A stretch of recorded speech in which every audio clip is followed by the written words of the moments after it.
दोस्तों नमस्कार। मैं आज आपको बताता हूं गंगा एक्सप्रेसवे का अलाइनमेंट मेरठ में इसको लेकर के, चूंकि अभी डिस्प्यूट है। पहले काशी से इसका अलाइनमेंट शुरू हुआ था, बाद में अब इसको हाजीपुर से शुरू करने की बात कही गई, तो इसको लेकर डिस्प्यूट चल रहा है। तो मैं मेरठ की बात नहीं कर रहा हूं। मेरठ में हालांकि इसकी लगभग अभी जो डाला है डिटेल, जो है यूपीडा ने 2-3 दिन पहले 28 तारीख को जो डिटेल डाली थी, उसके मुताबिक 48 किलोमीटर लंबाई रहेगी गंगा एक्सप्रेसवे की।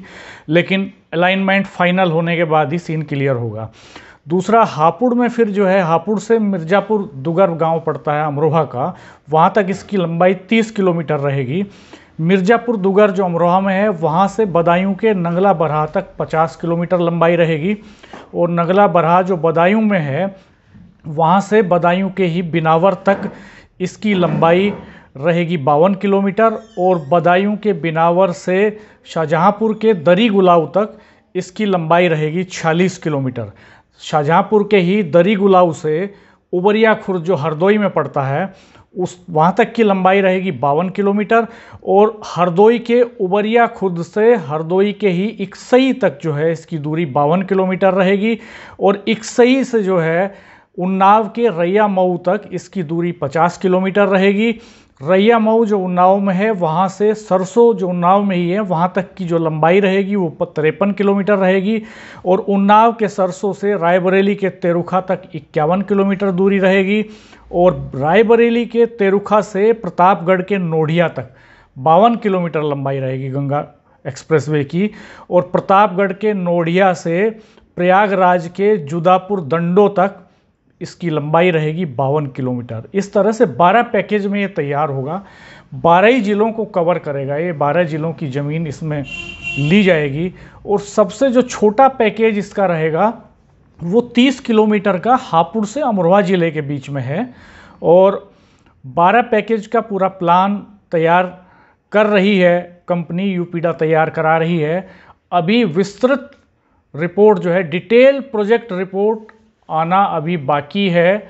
शुरुआती सूचना अपलोड की गई हैं, पहले 9 चरण की, शुरुआती 3 चरण की इन्फॉर्मेशंस अभी नहीं हैं। तो ये एक एक्सेस कंट्रोल एक्सप्रेसवे होगा लगभग 628 किलोमीटर का, जिसकी दूरी मेरठ से और प्रयागराज तक रहेगी। 12 ज़िलों को कवर करेगा।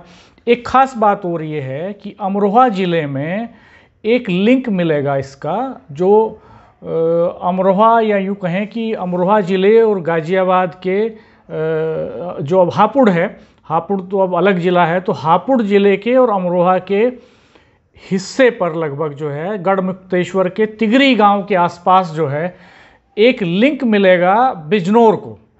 एक अलग ग्रीनफील्ड एक्सप्रेसवे निकाला जा रहा है बिजनौर के लिए, जो बिजनौर से होते हुए हरिद्वार को लिंक कर देगा।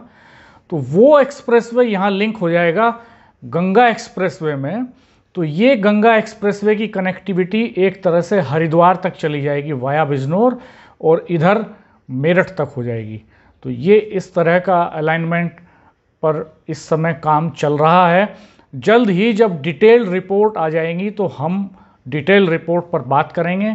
तब तक के लिए आप हमारा चैनल देखते रहिए, सब्सक्राइब कीजिए, बेल आइकन प्रेस कर दीजिए ताकि नई वीडियो अपलोड होते ही आपको इन्फॉर्मेशंस मिल सकें। अपना ख्याल रखिए और इस पूरे प्रोजेक्ट पर निगाह बनाए रखिए। अगर आपकी ज़मीन इसमें जा रही है तब भी आपके लिए बहुत महत्वपूर्ण प्रोजेक्ट है, क्योंकि इसमें मुआवजा बहुत अच्छा मिलेगा। और अगर आप मेरठ से प्रयागराज के लिए सफ़र करते हैं अक्सर, तो तब भी आपके लिए बहुत ही शानदार रहेगा। पूरे दिन भर का जो सफ़र है वो चंद घंटों में सिमट जाएगा और बहुत ही तेज़ रफ्तार से आप इस पर सफ़र कर सकेंगे।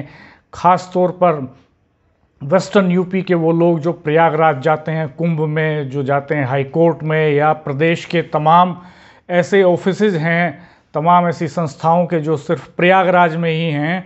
यूपीएससी का ऑफिस वहाँ पर है और तमाम सारे ऑफिसेज वहाँ पर हैं। एक बड़ा सेंटर है प्रयागराज, जिसमें वेस्टर्न यूपी के लोगों को अक्सर आना जाना होता है। तो ये बेहद शानदार एक प्रोजेक्ट होगा और बहुत बेहद तेज़ रफ्तार के साथ आप उस पर जा सकेंगे। सुबह जाकर शाम तक वापस भी आ सकेंगे। तो ये इस तरह का प्रोजेक्ट है। नमस्कार, धन्यवाद।